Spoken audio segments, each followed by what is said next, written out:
History teaches collapse as failure. You imagine empires falling because they grew weak, corrupt, or decadent. But that explanation misses something more unsettling. Some empires didn't collapse when they lost. They collapsed when they won so completely that success itself became a trap. Victory removed pressure. Stability froze systems. Health hardened hierarchies. This is the story of empires that died not from defeat but from triumph.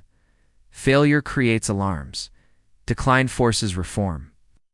But success does the opposite, convinces leaders that the system works, that nothing fundamental needs to change. Over time, success stops being adaptive and becomes defensive. Institutions shift from solving problems to protecting themselves. When that happens, collapse doesn't arrive as a shock. It arrives quietly, invisibly, already baked into the structure. Consider the Roman Empire. Rome didn't fall because it was conquered. It fell after centuries of dominance. By the time Rome began to fracture, there were no meaningful external threats left to test it. The danger came from inside. Victory had removed urgency. Expansion had removed humility. Rome had become too successful to question itself. Roman conquest brought unimaginable wealth, but that wealth concentrated power in fewer hands. Inequality exploded. The army shifted from defending borders to choosing emperors.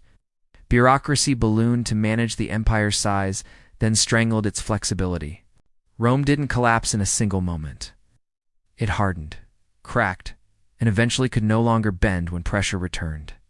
The Mongol Empire presents a different paradox. It was the most efficient war machine in human history. In a single century, it conquered more territory than Rome did in 4. But its greatest strength became its undoing. When expansion ended, the empire lost the one thing holding it together: constant motion. Peace brought trade, administration, and prosperity. Mongol elites settled, adopted local cultures. Identity fractured. Succession disputes replaced external enemies. The empire had no institutional structure for stability, only conquest. Once there was no one left to fight, the Mongols turned inward. The empire didn't lose wars. It lost cohesion. The British Empire reached a different peak. At its height, it controlled global trade, finance, industry, and the seas themselves.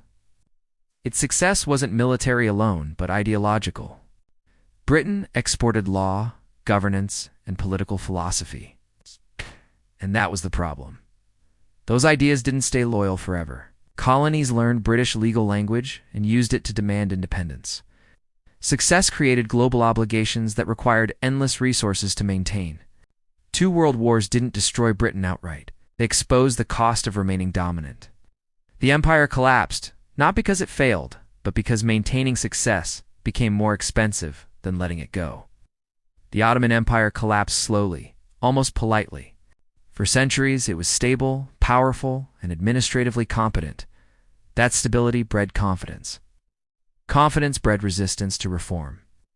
When rivals modernized militaries and economies, the Ottomans preserved tradition. It's not out of ignorance, but because success told them change wasn't urgent. Elite institutions became untouchable. The military resisted modernization. Bureaucracy protected itself. Reform threatened those who benefited most from stability. The empire didn't collapse from chaos, it collapsed from rigidity. By the time reform became unavoidable, it was already too late to catch up. The Ming Dynasty ruled the richest, most technologically advanced society on Earth.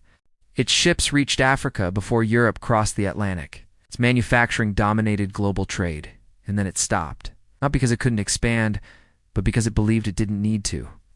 Economic self-sufficiency masked corruption and strain. Exploration was abandoned. Innovation slowed. Bureaucracy grew inward-facing and defensive. Environmental pressures and fiscal stress accumulated quietly. Prosperity made warning signs easy to ignore. Collapse didn't arrive as invasion. It arrived as systemic exhaustion hidden beneath success. Across these empires, the pattern repeats. Victory removes urgency. Stability rewards conformity. Wealth entrenches elites.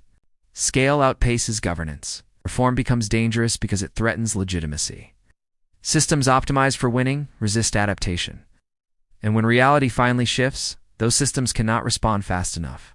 Success is psychologically intoxicating. It rewires decision-making.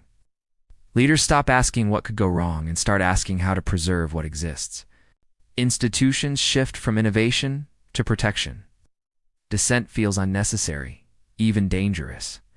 In successful systems, warning signs don't look like threats, they look like inconveniences. Failure hurts, but it teaches. It forces change.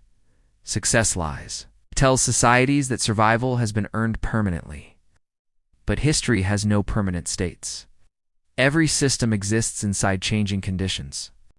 When success freezes adaptation, collapse becomes inevitable. Not dramatic, but procedural.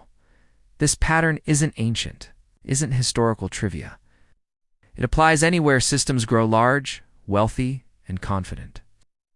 The most dangerous moment for any dominant power isn't crisis, it's comfort. That's when systems stop listening. That's when correction becomes impossible. Empires don't fall when they're weak. They fall when they believe they've solved history. When success convinces them the rules no longer apply, failure sounds alarms. Success silences them. And silence, more than chaos, is what ends civilizations. History doesn't punish failure. It punishes stagnation disguised as victory. The question isn't whether success will end an empire. The question is whether that empire can recognize success as a warning before it becomes a sentence.